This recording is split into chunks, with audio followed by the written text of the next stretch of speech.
안녕하십니까. 뉴욕일보 뉴스포커스입니다. 최근 연이어 발생한 비무장 흑인 피격에 대한 항의 시위가 14일 맨해튼에서 열렸습니다. 오후 2시부터 시작된 이날 시위에는 400여 명이 참가해 유니온 스퀘어에서 시작해 브루클린 다리까지 2시간여가량 진행됐습니다. 이날 시위 참가자들은 경찰로 인해 죽은 사람들의 이름과 사진, 항의 문구가 적힌 피켓을 들고 올해에만 90명이 넘는 사람들이 비무장 상태에서 경찰에 의해 죽었다고 항변했습니다.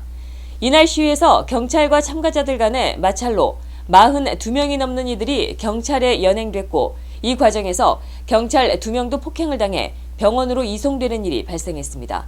한편 뉴욕시는 14일 시위로 인해 경찰 2명이 폭행을 당하자 뉴욕시는 더 이상 폭력적인 시위를 용납하지 않겠다는 입장을 강력히 표명했습니다. 빌 드블라지오 뉴욕시장은 뉴욕시는 더 이상 폭력적인 시위를 묵과하지 않겠다며 얼마든지 평화로운 시위를 할 수 있음에도 불구하고 시위 참가자들이 경찰에 적대적인 반응을 보였다며 뉴욕시는 이제 폭력적인 시위를 받아들일 수 없다고 말했습니다. 2007년 미 하원 청문회에 나와서 증언을 했었던 일본군 위안부 피해자인 이용수 할머니가 오는 19일 워싱턴 DC를 방문한다고 소식통들이 14일 밝혔습니다. 워싱턴 정신대 대책위원회의 초청으로 방미하는 이 할머니는 오는 26일부터 다음 달 2일까지로 예정된 아베 신조 일본 총리의 방미 기간 동안 워싱턴 DC에 체류할 예정입니다. 이 할머니는 방미 기간 2007년 하원 위안부 결의안 통과의 주역인 마이클 혼다 의원과 함께 위안부 문제와 관련한 아베 총리의 사과와 반성을 촉구하는 기자회견과 집회, 시위 등에 참석할 예정입니다. 미동부 한식세계화 추진위원회는 14일 뉴저지 린든버그 공립학교에서 한식 급식 사업에 대한 사전 방문 탐방과 관계자 모임을 가졌습니다. 이날 모임은 학교 급식 시스템 탐방과 학생들의 급식 상황, 메뉴 선호도 등을 알아보기 위한 자리였고 향후 1회 무료 프로모션과 정기적인 한식 제공 일정, 메뉴 선정 등에 대한 사항을 논의했습니다.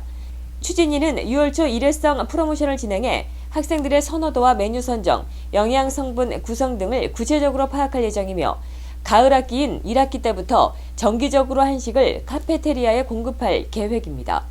해당 한식 급식 사업은 2015년 한식재단 지원 사업으로 선정돼 지원이 예정 린드버그 공립학교에 약 800여 명의 학생들에게 더욱 알찬 한식을 공급할 수 있게 됐습니다. 로스앤젤레스에서 오는 18일부터 이틀 동안 열리는 북 페스티벌에 한류와 관련한 전자책과 스마트폰 애플리케이션이 첫 선을 보입니다. 한국국제교류재단은 이 기간 동안 서든 캘리포니아대에서 열리는 북 페스티벌에 한국관을 설치하고 모바일 세대를 겨냥한 한국의 전통 문화와 예술, 요리 등을 다룬 전자책을 전시한다고 말했습니다. 스마트폰 앱 한식 가이드 800은 한국인이 먹는 밥과 반찬, 국찌개 등 일상생활에서부터 전통 음식까지 800여 개가 넘는 한식을 영어와 스페인어로 설명한 것으로 이번 도서전을 위해 비장의 카드로 준비했다고 재단 측은 전했습니다. 한국관을 찾는 관람객 가운데 현장에서 한식 가이드 800 앱을 내려받으면 기념품을 증정할 예정입니다. 뉴욕 불교방송이 25일 맨해튼 더 포이츠된 극장에서 개국 20주년 기념 공연을 개최합니다. 행사에서는 북소리와 신앙송, 대금산조 등 축하 공연이 펼쳐집니다. 뉴욕 한인 봉사센터가 30일 오전 9시 15분 플러싱에 있는 뉴욕 효신장로교회에서 무료 유방암 검진을 실시합니다. 검진은 마지막 유방암 검사를 받은 지 1년 이상 지났고 퀸즈에 거주하고 있는 40세 이상 여성이면 신분과 보험 유무에 상관없이 누구나 무료로 받을 수 있습니다. 바티칸이 인신매매와 장기매매, 성노예, 아동의 상품화 등 현대판 노예제를 근절하기 위한 목적으로 인터넷 사이트를 개설했다고 이탈리아 언론이 15일 보도했습니다. 바티칸은 지방정부의 방관과 동조 속에 범죄 조직에 의해 전 세계적으로 광범위하게 퍼진 인신매매와 같은 부끄러운 유형의 현대판 노예제를 추방할 수 있도록 각국의 의회에서 공표된 법률 등 관련 자료를 수집하고 연구조사와 회의를 할 수 있는 사이트를 운영한다고 밝혔습니다. 프란치스코 교황은 지난해 인신매매 근절을 위해 노력하는 종교계 지도자들과 만났으며 이후 몇 달 뒤에 영국 성공회와 협력해 이 사이트가 탄생하게 됐습니다. 바티칸과 성공회는 관련 모든 자료를 수집하고 대중의 관심을 끌기 위한 전략을 수립하게 됩니다. 대권 도전을 선언한 민주당의 유력 주자인 힐러리 클린턴 전 국무장관이 정체모를 자금의 정치권 유입을 막기 위한 개헌을 주장했습니다. 지난 10일 대선 출마를 공식적으로 선언하고 뉴욕주에서 미 대선의 초반 풍향계 역할을 하는 아이오와주 첫 유세장까지 만마일 거리 유세에 뛰어들고서 내놓은 일성입니다. 15일 언론에 따르면 클린턴 전 장관은 전날 아이오와주 몬티첼로의 커크우드 커뮤니티 칼리지에서 열린 한 원탁회의에서 우리는 고장난 정치 시스템을 고칠 필요가 있다며 헌법을 고쳐서라도 정체모를 자금을 영원히 추방해야 한다고 말했습니다. 클린턴 전 장관의 이날 개헌을 통한 선거자금 모금 체제의 개편 주장은 이른바 쩐의 전쟁으로 변질된 미 선거에 대한 비판 여론을 고려한 클린 정치의 선언으로 풀이됩니다. 한편 힐러리 클린턴 전 국무장관이 대권 도전을 선언하면서 내놓은 선거 캠페인 로고를 둘러싸고 논란이 퍼지고 있습니다. 15일 영국의 일간지인 가디언과 뉴욕타임스, CNN, 머니 등에 따르면 힐러리 캠프 로고에 대해 잘못된 디자인이라는 비판부터 표절 주장, 9.11 테러를 연상시킨다는 의견까지 다양한 반응이 SNS를 휩쓸고 있습니다. 클린턴 전 장관이 캠프가 공개한 대선용 공식 로고는 힐러리의 첫 글자인 영문 H를 형상화한 것으로 두 개의 세로줄은 푸른색이고 가로줄은 붉은색 화살표로 되어 있습니다. 문제의 로고를 놓고 9.11 테러와 연결짓는 해석도 나왔습니다. 두 개의 푸른색 기둥의 중간을 화살표가 꿰뚫는 형상이 뉴욕 세계무역센터 쌍둥이 빌딩에 충돌하는 여객기를 연상시킨다는 것입니다. 트위터 등 사회관계망 서비스에서는 일부 누리꾼들이 힐러리 캠프의 로고에 여객기와 피어오르는 연기를 합성한 사진을 올리기도 했습니다. 2016년 미 대선 출마를 선언한 공화당 내 예비 후보 가운데 한 명인 랜드폴 상원 의원을 다룬 만화책이 나왔다고 USA 투데이 등 미 언론이 14일 전했습니다. 랜드폴의 정치력이라는 제목의 전기 형식의 만화책은 블루워터 프로덕션 출판사가 펴냈습니다. 출판사 측은 지난주 대선 출마를 공식 선언한 폴 상원 의원을 만화책 주인공으로 선택한 이유에 대해 5년 가까운 기간 동안 상원 의원을 지내면서 그는 이미 정치에 큰 흔적을 남겼기 때문이라고 설명했습니다. 인터넷 동영상 사이트인 유튜브가 14일 동영상 제작자들을 지원하기 위한 유튜브 스페이스 뉴욕을 언론에 소개했습니다. 유튜브에 동영상을 올리는 제작자들이 좀 더 양질의 영상을 만들 수 있도록 지원하는 공간으로 뉴욕 이외에도 로스앤젤레스, 영국의 런던, 일본의 도쿄, 브라질의 상파울루 등 세계 5개 지역에서 운영되고 있습니다. 맨해튼에 있는 유튜브 스페이스 뉴욕은 560여 평 규모로 작년 10월에 문을 연 후 지금까지 5,000명의 제작자가 다녀갔다고 회사 측은 설명했습니다.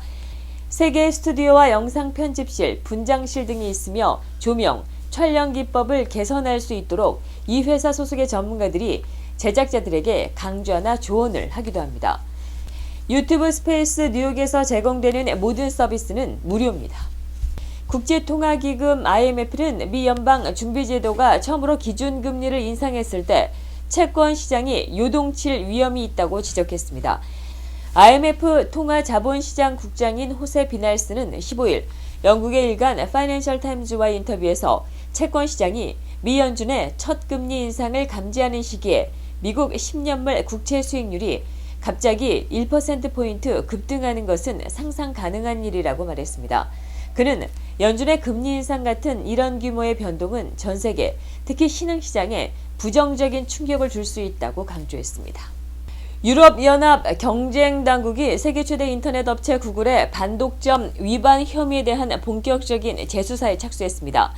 마그레테 베스타커 유럽연합 경쟁담당 집행위원은 15일 구글의 집행, 독점 등의 유럽연합 경쟁규정 위반 행위에 대한 공식 제소와 추가 조사 방침을 발표했습니다.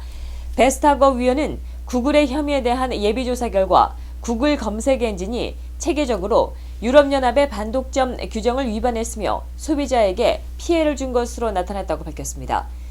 유럽에서 검색 점유율 90% 이상인 구글은 자사 광고 링크와 서비스를 교묘하게 우수 검색 결과로 보여줘 막대한 부당이익을 챙긴 혐의를 받고 있습니다. 중국 최대 부동산 재벌 기업인 다롄 완다그룹이 미국의 초고층 빌딩 건설 경쟁에 가세합니다. 14일 시카고 트리뷴 보도에 따르면 완다그룹은 시카고강과 미시간 호수가 만나는 도심의 관광 상업 유지에 93층, 71층, 47층 3개 동으로 구성된 초고층 빌딩을 올린다고 밝혔습니다. 설계를 맡은 시카고의 유명 여성 건축가 진 갱은 전날 초록색과 푸른색 유리블럭을 쌓아놓은 듯한 건물 예상도를 공개했습니다. 완다 비스타로 이름 붙여진 새 빌딩의 최고층의 높이는 349m입니다. 내년 중에 착공돼 2019년에 완공이 되면 시카고에서는 3번째, 미국 내에서는 7번째 높은 빌딩이 됩니다.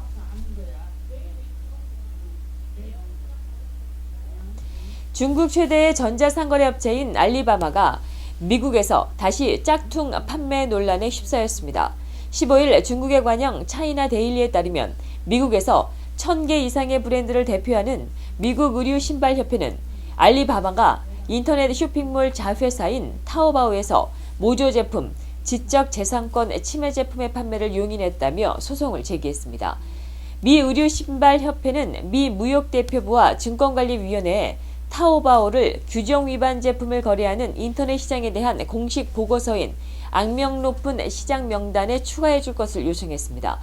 미 의류 신발 협회는 타오바오의 짝퉁 판매가 미국의 신발, 의류 산업에 수백만 달러의 손실을 초래하고 브랜드 이미지에 타격을 입히고 있다고 주장했습니다. 이상으로 뉴스 포커스를 모두 마치겠습니다. 시청해주신 여러분 고맙습니다.